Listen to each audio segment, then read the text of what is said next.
ਤੇ ਇਹਨਾਂ ਨੇ ਹੁਣ ADGP ਲਾਇਆ ਹੈ, ਪ੍ਰਿਜ਼ਨਸ ਲਾਇਆ ਹੈ ਹਰਪ੍ਰੀਤ ਸਿੰਘ ਸਿੱਧੂ ਨੂੰ, ਜੋ ਪਹਿਲਾਂ FIR 'ਚ ਵੀ ਇਨਵੋਲਵ ਸੀਗੇ। ਸਾਨੂੰ ਡਰ ਹੈ ਵਿਕਰਮ ਜੀ ਦੀ ਜਾਨ ਦਾ, ਉਹਨਾਂ ਦੀ ਜਾਨ ਨੂੰ ਖਤਰਾ ਹੈ ਜੇਲ੍ਹ 'ਚ। ਸਾਨੂੰ ਡਰ ਹੈ ਕਿ ਉਹਨਾਂ 'ਤੇ ਕੁਝ ਪਲਾਂਟ ਕਰ ਦਿਆ ਜਾਏਗਾ, ਹੋਰ ਕੋਈ ਨਵੀਂ FIR ਉਹਨਾਂ 'ਤੇ ਫਾਈਲ ਕਰ ਦਿੱਤੀ ਜਾਊਗੀ। ਜਿਹੜਾ ਕੁਝ ਉਹਨਾਂ ਦੀ ਮਾਤਾ ਜੀ 'ਤੇ ਗੁਜ਼ਰ ਰਿਹਾ ਹੈ, ਸਾਡੇ ਬੱਚਿਆਂ 'ਤੇ ਗੁਜ਼ਰ ਰਿਹਾ ਹੈ, ਉਹ ਸਾਨੂੰ ਪਤਾ ਹੈ। 3 ਮਹੀਨੇ ਹੋ ਗਏ ਨੇ ਉਹਨਾਂ ਦੇ ਮਾਤਾ ਜੀ ਰੋਈ ਜਾ ਰਹੇ ਨੇ, ਕੋਈ ਨਹੀਂ ਸਮਝ ਸਕਦਾ। ਜੋ ਉਹਨਾਂ ਦੇ ਬੱਚਿਆਂ ਨੂੰ ਅੱਜ ਸਾਰਿਆਂ ਦੀ ਛੁੱਟੀਆਂ ਚੱਲ ਰਹੀਆਂ ਨੇ, ਸਾਡੇ ਬੱਚਿਆਂ ਦੇ ਪਿਤਾ ਉੱਥੇ ਹੈ ਨਹੀਂ। ਜਿਹੜਾ ਸਾਡੇ ਤੇ ਗੁਜ਼ਰੀ ਹੈ ਸਾਨੂੰ ਪਤਾ ਹੈ। ਹੁਣ ਸਾਨੂੰ ਡਰ ਹੈ ਕਿ ਹੁਣ ਇਹ ਬੰਦਾ ਕੀ ਕਰੂਗਾ ਸਾਡੇ ਨਾਲ। ਇਸ ਗੱਲ ਲਈ ਅਸੀਂ ਗਵਰਨਰ ਸਾਹਿਬ ਨੂੰ ਰਿਪਰੈਜ਼ੈਂਟੇਸ਼ਨ ਦੇ ਕੇ ਆਏ ਹਾਂ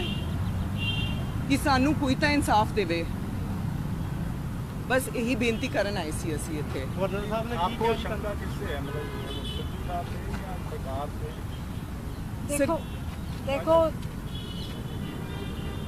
ਆਪਾਂ ਸਾਰੇ ਜਾਣਦੇ ਹਾਂ ਕਿ ਹਰਪ੍ਰੀਤ ਸਿੰਘ ਸਿੱਧੂ ਜਿਹੜੇ ADGP ਪ੍ਰਿਜ਼ਨ ਲਾਏ ਗਏ ਨੇ, ਇਹਨਾਂ ਦਾ ਸਾਡੇ ਪਰਿਵਾਰ ਦੇ ਨਾਲ ਪੁਰਾਣੀ ਰੰਜਿਸ਼ ਹੈਗੀ ਜੀ। ਹਰਪ੍ਰੀਤ ਸਿੱਧੂ ਮੇਰੇ ਸਗੀ ਚਾਚੀ ਦੇ ਸਗੀ ਭੈਣ ਦੇ ਪੁੱਤ ਨੇ ਤੇ ਬਚਪਨ ਤੋਂ ਹੀ ਇਹਨਾਂ ਦੇ ਸਾਡੇ ਪਰਿਵਾਰ ਦੇ ਨਾਲ ਤੇ ਖਾਸ ਤੌਰ ਤੇ ਹਰਪ੍ਰੀਤ ਤੇ ਵਿਕਰਮ ਦੇ ਵਿੱਚ ਬਚਪਨ ਤੋਂ ਹੀ ਇੱਕ ਦੂਜੇ ਦੇ ਨਾਲ ਇਹਨਾਂ ਦੀ ਲੱਗਦੀ ਰਹੀ ਹੈ। ਮੇਰੇ ਚਾਚੀ ਜੀ ਦਾ ਜਦ ਦੁਖਦ ਦੇਹਾਂਤ ਹੋਇਆ ਤੇ ਇਹਨਾਂ ਦੇ ਹਰਪ੍ਰੀਤ ਜੀ ਦੇ ਪਰਿਵਾਰ ਨੇ ਸਾਡੇ ਮਜੀਠਾ ਪਰਿਵਾਰ ਨੂੰ ਉਹਦੇ ਜ਼ਿੰਮੇਵਾਰ ਠਹਿਰਾਇਆ। ਇੱਥੇ ਤਾਈਂ ਕਿ ਉਹਨਾਂ ਨੇ ਸਾਡੀ ਚਾਚੀ ਦੇ ਜਿਹੜੇ ਬੱਚੇ ਨੇ ਉਹਨਾਂ ਦੇ ਵੀ ਪ੍ਰਾਪਰਟੀਆਂ ਤੇ ਜ਼ਬਤ ਕਰਕੇ ਉਹਨਾਂ ਦੇ ਨਾਲ ਵੀ ਲੜਾਈਆਂ ਹੈਗੀਆਂ। ਤੇ ਜਦ ਮੇਰੇ ਦਾਦਾ ਜੀ ਹਰਪ੍ਰੀਤ ਸਿੱਧੂ ਦੇ ਪਿਤਾ ਜੀ ਨੂੰ ਮਿਲਣ ਵਾਸਤੇ ਗਏ ਸੀ, ਉਹਨਾਂ ਦੇ ਗਨਮੈਨ ਰਾਹੀਂ ਮੇਰੇ ਦਾਦਾ ਜੀ 'ਚ ਗੋਲੀਆਂ ਚਲਾਏ ਸੀ। ਇਹ ਇਤਿਹਾਸ ਹੈ ਸਾਡੇ ਪਰਿਵਾਰ ਦਾ, ਇੰਨੀ ਰੰਜਿਸ਼ ਹੈਗੀ। ਜਿਸ ਕਾਰਨ ਜਦ ਕੈਪਟਨ ਸਾਹਿਬ ਨੇ ਝੂਠੀ ਸੌਂ ਖਾਈ ਸੀ ਕਿ 4 ਹਫ਼ਤਿਆਂ 'ਚ ਨਸ਼ੇ ਖਤਮ ਕਰ ਦਾਂਗਾ, ਇਸ ਹਰਪ੍ਰੀਤ ਸਿੱਧੂ ਨੂੰ ਬਣਾਇਆ ਗਿਆ ਸੀਗਾ ਸਿੱਟ ਦਾ ਇੰਚਾਰਜ। ਪੂਰੇ 5 ਸਾਲ ਨਸ਼ੇ ਕਾਂਗਰਸ ਦੇ ਟਾਈਮ ਕਿੱਥੇ ਤੋਂ ਕਿੱਥੇ ਪਹੁੰਚੇ। ਉਹਦੇ ਬਾਅਦ ਚੰਨੀ ਸਾਹਿਬ ਦੇ ਟਾਈਮ 'ਚ ਇਸ ਹਰਪ੍ਰੀਤ ਸਿੱਧੂ ਨੇ ਵਿਕਰਮ ਦੇ ਖਿਲਾਫ ਜੋ ਕੁਝ ਕੀਤਾ, ਝੂਠਾ ਕੇਸ ਬਣਾਉਣ 'ਚ ਜੋ ਇਹਨਾਂ ਦੀ ਭੂਮਿਕਾ ਰਹੀ, ਸਭ ਕੁਝ ਹਰਪ੍ਰੀਤ ਸਿੱਧੂ ਦੇ ਨਿਗਰਾਨੀ 'ਚ ਹੋਇਆ। ਤੇ ਹੁਣ ਇਹ ਨਵੀਂ ਸਰਕਾਰ ਜਿਹੜੀ ਬਣੀ ਹੈ, ਇੱਥੇ ਵੀ ਹਰਪ੍ਰੀਤ ਸਿੱਧੂ ਨੇ ਪੂਰਾ ਆਪਣਾ ਦਖਲ ਅੰਦਾਜ਼ੀ ਕਰਕੇ ਹੁਣ ਇਸ ਸਰਕਾਰ ਨੇ ਉਹਨੂੰ ਪ੍ਰਿਜ਼ਨਸ ਦਾ ADGP ਬਣਾਤਾ ਹੈਗਾ। ਤੇ ਸਾਡੇ ਵੱਲੋਂ ਬਿਲਕੁਲ ਕਲੀਅਰ ਹੈਗਾ ਕਿ ਇਹ ਇਨਸਾਨ ਜਿਹਦਾ ਰੰਜਿਸ਼ ਸਾਡੇ ਪਰਿਵਾਰ ਦੇ ਨਾਲ ਪੁਰਾਣੀ ਹਿਸਟਰੀ ਸਾਰੀ ਸਾਹਮਣੇ ਹੈਗੀ, ਜੇ ਪਿਛਲੀ ਸਰਕਾਰ ਨੇ 3 DGP ਬਦਲ ਕੇ, AGs ਬਦਲ ਕੇ, SSP BOIs ਬਦਲ ਕੇ ਉਹਨਾਂ ਨੇ ਝੂਠੇ ਕੇਸ ਵਿਕਰਮ ਦੇ ਉੱਤੇ ਕੀਤੇ, ਤੇ ਇਸ ਸਰਕਾਰ ਨੇ ਵੀ 3 ਮਹੀਨਿਆਂ 'ਚ ਸੁਪਰਿੰਟੈਂਡੈਂਟ 3 ਬਦਲਤੇ ਜੇਲ੍ਹ ਦੇ, ਜਿਸ ਜੇਲ੍ਹ 'ਚ ਵਿਕਰਮ ਹੈ, ADGP ਬਦਲचे ਤੇ ਹੁਣ ਇਹਨੂੰ ਪ੍ਰਿਜ਼ਨ ਦਾ ਇੰਚਾਰਜ ਬਣਾਤਾ। ਮਤਲਬ ਅੱਜ ਗੁਨੀਵ ਨੂੰ ਤਾਂ ਮੈਨੂੰ ਇਸ ਗੱਲ ਦਾ ਫਿਕਰ ਹੈ ਤੇ ਡਰ ਹੈ ਕਿ ਵਿਕਰਮ ਨੂੰ ਖਤਮ ਕਰਨ ਵਾਸਤੇ ਇਹ ਹਰਪ੍ਰੀਤ ਸਿੱਧੂ ਕੋਈ ਵੀ ਕਦਮ ਚੱਕ ਸਕਦਾ ਹੈ। ਉਹਨੂੰ ਜਾਨੀ ਨੁਕਸਾਨ ਪਹੁੰਚਾਉਣ ਵਾਸਤੇ ਜਾਂ ਝੂਠੇ ਇਹਦੇ ਉੱਤੇ ਹੋਰ ਕੇਸ ਬਣਾਉਣ ਵਾਸਤੇ ਸਭ ਕੁਝ। ਅੱਜ ਪੰਜਾਬ 'ਚ ਬਾਹਰ ਅਸੀਂ ਹਾਲਾਤ ਦੇਖ ਰਹੇ ਹਾਂ ਕੀ ਹੈਗੇ, ਦਿਨ ਦਿਹਾੜੇ ਕੀ ਕੁਝ ਹੋ ਰਿਹਾ, ਆਪਣੇ ਆਪ ਨੂੰ ਸਾਰੇ ਡਰ। ਤੇ ਹੁਣ ਇਹੋ ਜਿਹਾ ਬੰਦਾ ਜਦ ਜੇਲ੍ਹ ਦਾ ਇੰਚਾਰਜ ਬਣ ਗਿਆ ਤੇ ਸਾਡੇ ਹਿਸਾਬ ਦੇ ਨਾਲ ਤਾਂ ਸਿੱਧੇ ਸਾਡੇ ਭਰਾ ਦੇ ਉੱਤੇ ਬਹੁਤ ਵੱਡਾ ਜਾਂ ਤਾਂ ਕੋਈ ਮਾੜਾ ਕੇਸ ਬਣਾਉਣ ਵਾਸਤੇ, ਕਿਉਂਕਿ ਇਹਨਾਂ ਨੂੰ ਕੁਝ ਲੱਭਿਆ ਨਹੀਂ ਅੱਜ ਤਾਈਂ, ਨਾ ਹੀ ਕੁਝ ਹੈਗਾ। ਪਰਮਾਤਮਾ ਉੱਤੇ ਤੇ ਅਦਾਲਤ ਉੱਤੇ ਸਾਡਾ ਪੂਰਾ ਭਰੋਸਾ ਹੈਗਾ, ਲੇਕਿਨ ਇਸ ਇਨਸਾਨ ਦੀ ਜਿਹੜੀ ਪੁਰਾਣੀ ਰੰਜਿਸ਼ ਕੱਢਣ ਵਾਸਤੇ ਮੇਰੇ ਭਰਾ ਦਾ ਕੀ ਹਸ਼ੇ ਕਰ ਸਕਦਾ ਹੈ, ਇਹ ਫਿਕਰ ਅਸੀਂ ਗਵਰਨਰ ਸਾਹਿਬ ਨੂੰ ਦੇ ਕੇ ਆਏ ਹਾਂ। ਗਵਰਨਰ ਸਾਹਿਬ ਨੂੰ ਰਿਪਰੈਜ਼ੈਂਟੇਸ਼ਨ ਦਿੱਤੀ ਹੈ, ਉਸ ਰਿਪਰੈਜ਼ੈਂਟੇਸ਼ਨ ਨੂੰ ਪੜ੍ਹ ਕੇ ਉਹ ਸਾਨੂੰ ਜੋ ਵੀ ਉਹ ਕਾਰਵਾਈ ਕਰਨਗੇ ਉਹ ਕਰਨਗੇ। ਅਸੀਂ ਤਾਂ ਮੰਗਿਆ ਕਿ ਇਸ ਬੰਦੇ ਨੂੰ ਹਟਾਉਣਾ ਚਾਹੀਦਾ ਹੈਗਾ, ਕਿਉਂਕਿ ਸਾਨੂੰ ਜਦੋਂ ਤਾਈਂ ਉਹ ਪ੍ਰਿਜ਼ਨਸ ਦਾ ਇੰਚਾਰਜ ਹੈਗਾ, ਸਾਡੇ ਭਰਾ ਦੇ ਜਾਨ ਨੂੰ ਖਤਰਾ ਹੈਗਾ।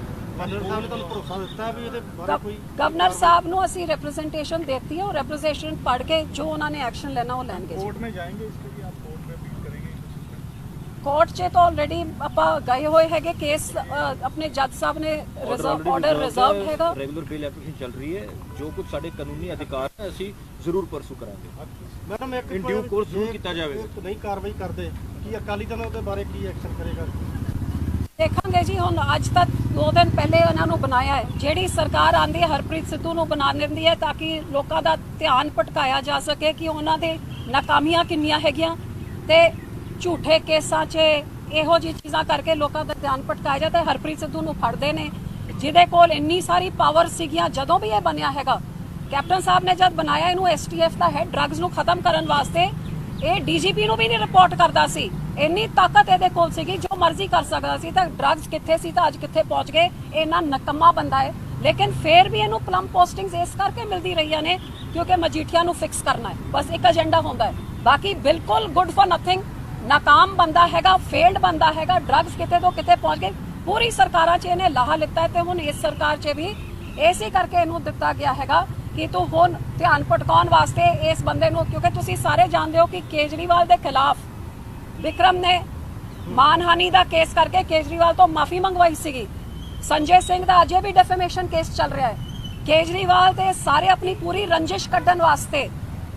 ਅੱਜ ਇਹ ਸਾਰਾ ਕੁਝ ਵਿਕਰਮ ਦੇ ਨਾਲ ਇਹ ਸਰਕਾਰ ਵੀ ਕਰ ਰਹੀ ਹੈ ਪਿਛਲੀ ਸਰਕਾਰਾਂ ਨੇ ਵੀ ਕੀਤਾ ਤੇ ਇਹ ਸਰਕਾਰ ਦਾ ਤਾਂ ਇਹਨਾਂ ਦਾ ਏਜੰਡਾ ਹੀ ਹੋਰ ਵੱਖ ਲੈਵਲ ਦਾ ਹੈ ਤੇ ਆਹੀ ਕਾਰਨ ਹੈ ਕਿ ਸਾਡੇ ਪਰਿਵਾਰ ਦੇ ਨਾਲ ਪੁਰਾਣੀ ਰੰਜਿਸ਼ ਰੱਖਣ ਵਾਲੇ ਨੂੰ ਅੱਜ ਪ੍ਰਿਜ਼ਨ ਦਾ ਬਣਾਤਾ ਤੇ ਉਹ ਪ੍ਰਿਜ਼ਨ ਜਿੱਥੇ ਅੱਜ ਮੇਰਾ ਭਰਾ ਹੈਗਾ ਅੱਜ ਇਸ ਬੰਦੇ ਦੇ ਅੰਡਰ ਹੈ ਜਿਹੜਾ ਬੰਦਾ ਕੁਝ ਵੀ ਕਰ ਸਕਦਾ ਹੈ ਭਾਵੇਂ ਉਹਦੇ ਉੱਤੇ ਕੁਝ ਪਲਾਂਟ ਕਰੇ ਭਾਵੇਂ ਉਹਨੂੰ ਨੁਕਸਾਨ ਪਹੁੰਚਾਏ ਭਾਵੇਂ ਉਹਦੇ ਜਾਨ ਤੱਕ ਲੈ ਸਕਦਾ ਹੈ ਸਾਨੂੰ ਇਸ ਚੀਜ਼ ਦਾ ਡਰ ਹੈ ਜਿਹਦੇ ਕਰਕੇ ਅਸੀਂ ਗਵਰਨਰ ਸਾਹਿਬ ਕੋਲ ਆਏ ਤੇ ਹਰਪ੍ਰੀਤ ਸਿੱਧੂ ਮੈਂ ਕਚਹਿਰੀ ਦੀ ਗੱਲ ਦੱਸ ਦੂੰਗਾ ਕਿ ਆਫੀਸ਼ੀਅਲੀ ਅਸੀਂ ਰਿਸਪੋਂਡੈਂਟ ਅਰੇ ਕੀਤਾ ਹੋਇਆ ਜਿਹੜੀ ਵੀ ਪਟੀਸ਼ਨ ਅਸੀਂ ਭਾਵੇਂ ਸੁਪਰੀਮ ਕੋਰਟ 'ਚ ਫਾਈਲ ਕੀਤੀਆਂ ਇਹ ਫੈਮਿਲੀ ਦੀ ਰੰਜਿਸ਼ ਉਹਦੀ ਮੈਲੀਫਾਈਡੀ ਅਪਰੋਚ ਉਹਦਾ ਇੱਕੋ agenda to cause maximum loss to Vikram Majithia ਅਸੀਂ ਕੋਰਟ 'ਚ ਐਸ ਬਤੌਰ ਉਹਨੂੰ ਪਾਰਟੀ ਬਣਾਇਆ ਹੋਇਆ ਹੈ ਸੁਪਰੀਮ ਕੋਰਟ 'ਚ ਬਣਾਇਆ ਸੀ ਜਿਹੜੀ ਪਟੀਸ਼ਨ ਗਾਂ ਫਾਈਲ ਕਰਾਂਗੇ ਉਸ 'ਚ ਵੀ ਦੱਸਿਆ ਜਾਏਗਾ ਜੀ ਬਾਵਜੂਦ ਇਸ ਦੇ he had no right to take over the investigation of Vikram Majithia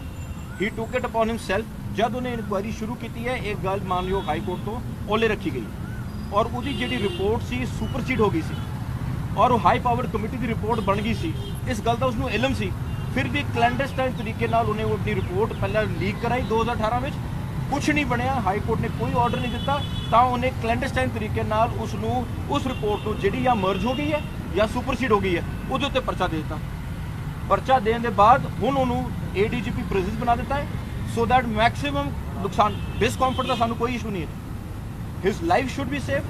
and there should be not any false implication ਅੱਜ ਤੁਹਾਡੇ ਰਾਹੀਂ ਵੀ ਇਹ ਦੱਸ ਰਹੇ ਕਿ ਇਹ ਦੋ ਗੱਲਾਂ ਵਿੱਚੋਂ ਕੁਝ ਨਾ ਕੁਝ ਜ਼ਰੂਰ ਹੋਏਗਾ ਗਵਰਨਰ ਸਾਹਿਬ ਦੀ ਅਕਾਲੀ ਦਲ ਨੇ ਕੱਲ ਪ੍ਰੈਸ ਕਾਨਫਰੰਸ ਦੇ ਵਿੱਚ ਉਹਦੀ ਬੈਰਕ ਦੇ ਵਿੱਚ ਕੈਮਰੇ ਸੀਸੀ ਲਾਉਣ ਬਾਰੇ ਗੱਲ ਕੀਤੀ ਦੇਖੋ ਜੋ ਜੇਲ ਮੈਨੂਅਲ ਦੇ ਹਿਸਾਬ ਨਾਲ ਹੋਵੇ ਕੋਈ ਆਪੱਤੀ ਨਹੀਂ ਪਰ ਕਿਸੇ ਦੀ ਪ੍ਰਾਈਵੇਸੀ ਕਿਸੇ ਦੀ ਡਿਗਨਿਟੀ ਨੂੰ ਹਮੇਸ਼ਾ ਸਰਵੇਲੈਂਸ ਵਿੱਚ ਰੱਖਣਾ ਦੋ ਤਰੀਕੇ ਦੇ ਮਾਪਦੰਡ ਨਹੀਂ ਹੋ ਸਕਦੇ ਨਵਜੋਤ ਸਿੰਘ ਸਿੱਧੂ ਨੂੰ ਇੱਕ ਲਿਵਰ ਦਾ ਬਲੱਡ ਟੈਸਟ ਕਰਾਉਣ ਵਾਸਤੇ 4 ਦਿਨ ਵਾਸਤੇ ਏਸੀ ਹਸਪਤਾਲ ਪੀਜੀਆਈ ਲੈ ਗਏ ਦੂਜੇ ਪਾਸੇ ਇੱਥੇ ਉਹਨਾਂ ਨੂੰ ਹਰ ਤਸ਼ੱਦਦ ਦਾ ਸਾਹਮਣਾ ਕਰਨਾ ਪੈ ਰਿਹਾ ਸੋ ਇਹ ਗੱਲ ਬਿਲਕੁਲ ਤੁਹਾਡੇ ਸਾਹਮਣੇ ਆਉਣੀ ਚਾਹੀਦੀ ਹੈ ਜਿਹੜੇ ਬੰਦੇ ਦੇ ਪਰਿਵਾਰ ਨੇ ਮੇਰੇ ਦਾਦਾ ਜੀ ਦੇ ਉੱਤੇ ਗੋਲੀ ਚਲਾਈ ਹੈ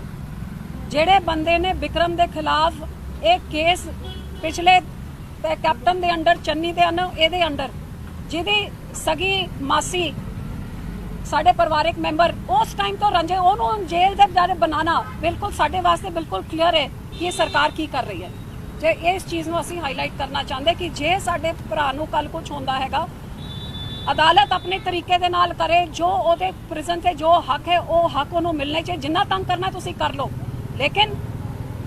ਜੇਲ੍ਹ ਵਿੱਚ ਰਹਿ ਕੇ ਵੀ ਜ਼ਿੰਦਾ ਰਹਿਣਾ ਹਰੇਕ ਕੈਦੀ ਦਾ ਹੱਕ ਹੁੰਦਾ ਹੈ ਇਹੋ ਜਿਹੇ ਬੰਦੇ ਨੂੰ ਬਣਾ ਕੇ ਸਾਨੂੰ ਆਪਣੇ ਭਰਾ ਦੀ ਜ਼ਿੰਦਗੀ ਦਾ ਵੀ ਡਰ ਹੈ ਤੇ ਉਹਦੇ ਉੱਤੇ ਝੂਠਾ ਕੀ ਕੁਝ ਉੱਥੇ ਅੰਦਰ ਬਣ ਸਕਦਾ ਸਾਨੂੰ ਬਾਹਰ ਬੈਠੇ ਕਿਸੇ ਨੂੰ ਕੁਝ ਪਤਾ ਤੱਕ ਨਹੀਂ ਲੱਗਦਾ ਉਹਦੇ ਜ਼ਿੰਮੇਵਾਰ ਹਰਪ੍ਰੀਤ ਸਿੰਘ ਸਿੱਧੂ ਬਿਲਕੁਲ ਹਰਪ੍ਰੀਤ ਸਿੰਘ ਸਿੱਧੂ ਹੋਗਾ ਇਹਦੇ ਵਿੱਚ ਕੋਈ ਸ਼ੱਕ ਨਹੀਂ ਹਰਪ੍ਰੀਤ ਸਿੰਘ ਸਿੱਧੂ ਤਾਂ ਇਹ ਸਰਕਾਰ ਹੋਊਗੀ ਗਵਰਨਰ ਸਾਹਿਬ ਨੂੰ ਅਸੀਂ ਰਿਪਰੈਜ਼ੈਂਟੇਸ਼ਨ ਦੇ ਦਿੱਤੀ ਹੈ ਕਿ ਗਵਰਨਰ ਸਾਹਿਬ ਸਾਡੀ ਰਿਪਰੈਜ਼ੈਂਟੇਸ਼ਨ ਲੈ ਕੇ ਜੋ ਕਰਨਗੇ ਉਹ ਸਾਨੂੰ ਬਾਅਦ ਨੂੰ ਪਤਾ ਲੱਗੂਗਾ ਉਹ ਕੀ ਐਕਸ਼ਨ ਲੈਂਦੇ